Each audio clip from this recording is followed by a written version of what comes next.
بله در سال 2015 طبق شرطنامه طرفین ماموریت بازار دهقان و شرکت ردلاین ما با این شرکت شرطنامه بستیم. البته مقصد ما از آن عبارت است که جاری نمودن ترتیبات جمعیتی و با قید گرفتن پوره واردات محصولات کشاورزی که داخل بازار میشوند.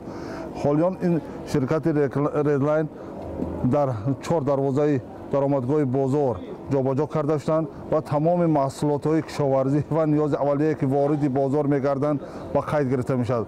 البته مقصد اساسی ماموریت بازار و بازار دهقانی از آن عبارت است که ما با کلیان حساب دقیق داشته باشیم که در بازار دهقان چقدر محصولات وارد میشود و چقدر محصولات از داخل بازار در یک شبانه روز بیرون میبرد.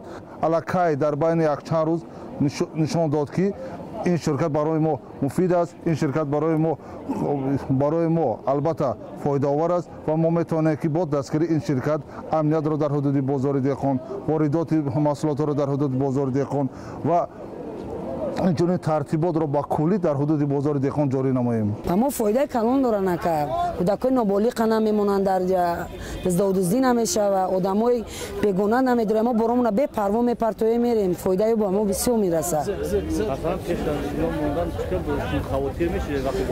خواطر میشیدیم که برامون میدزدن، دزدی بسیار بود. ای چه روزا که اومدن مدت دزدی نیست. همه چی فایده میورن که به همه چیز.